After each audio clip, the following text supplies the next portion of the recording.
नमस्कार, आप देख रहे हैं सियासत नगरी, जहां हम आपको राजनीति की गहराइयों में लेकर चलते हैं। आज हम बात करेंगे कांग्रेस के दिग्गज नेता और लोकसभा में विपक्षी नेता राहुल गांधी की, जो इस समय अमेरिका दौरे पर है, जहां उन्होंने भारत जोड़ो यात्रा के बारे में कई महत्वपूर्ण बातें साझा की और कहा कि इस यात्रा ने न केवल उनकी सोच को बदल दिया है, बल्कि देश की राजनीति में भी एक नया मोड़ लाया है। अब सवाल यह उठता है कि क्या उनकी भारत जोड़ो यात्रा वाकई देश की राजनीति और समाज को बदलने में सफल रही है? आज हम सियासत नगरी में इन्हीं सवालों के जवाब तलाशेंगे। आइए जानते हैं इस दौरे के प्रमुख अंश और राहुल गांधी के बयानों के पीछे की राजनीति के बारे में। कांग्रेस के दिग्गज नेता और लोकसभा में विपक्ष के नेता राहुल गांधी अमेरिका के 3 दिवसीय दौरे पर गए हैं। 8 सितंबर को अमेरिका पहुंचे राहुल गांधी ने अपने दौरे की शुरुआत टेक्सास यूनिवर्सिटी में संबोधन से की। यह दौरा कई मायनों में महत्वपूर्ण है, क्योंकि यह राहुल गांधी का विपक्ष के नेता बनने के बाद पहला अंतर्राष्ट्रीय दौरा है। राहुल गांधी ने अपने संबोधन में भारत जोड़ो यात्रा के महत्व को रेखांकित किया।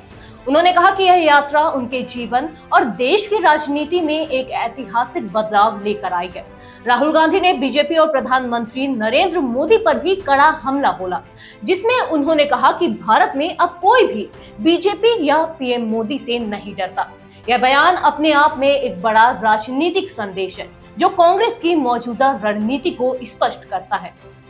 राहुल गांधी ने अपने बयान में कहा, लोकसभा चुनाव परिणाम के बाद यह स्पष्ट हो गया है कि भारत में अब कोई भी बीजेपी या प्रधानमंत्री मोदी से भयभीत नहीं है। यह केवल मेरी या कांग्रेस की नहीं, बल्कि उन सभी भारतीयों की जीत है जिन्होंने लोकतंत्र की रक्षा के लिए संघर्ष किया। इस दौरान राहुल गांधी ने आरएसएस पर भी कड़ी टिप्पणी की। उन्होंने कहा, संघ का मानना है कि भारत एक विचार है, लेकिन मेरा मानना है कि भारत विविधताओं का देश है। यहाँ हर व्यक्ति के अपने विचार और सपने हैं, जिन्हें किसी भी सूरत में दबाया नहीं जा सकता। भारत जोड़ो यात्रा पर चर्चा करते हुए राहुल गांधी ने बताया कि उन्होंने यह यात्रा इसलिए शुरू की क्योंकि कम्युनिकेशन के सभी साधन बंद कर दिए गए थे। संसद, मीडिया और यहाँ तक कि कानूनी प्रणाली में भी उनकी आवाज को दबाने का प्रयास किया गया। उन्होंने कहा कि जब उनके पास कोई और रास्ता नहीं बचा, तो उन्होंने यह यात्रा शुरू करने का फैसला किया। राहुल गांधी ने इस यात्रा के शुरुआती दिनों को याद करते हुए बताया कि पहले कुछ दिन उनके लिए शारीरिक रूप से बहुत कठिन थे, लेकिन धीरे धीरे उन्होंने इसे स्वीकार किया और यह यात्रा उनके लिए एक गहरे आत्मनिरीक्षण का माध्यम बन गई। उन्होंने कहा, इस यात्रा ने न केवल मेरी राजनीति को, बल्कि मेरे जीवन के प्रति नजरिए को भी बदल दिया है। राहुल गांधी ने अपने संबोधन में यह भी बताया कि कैसे इस यात्रा ने देश की राजनीति में मोहब्बत और प्रेम जैसे विचारों को स्थापित किया।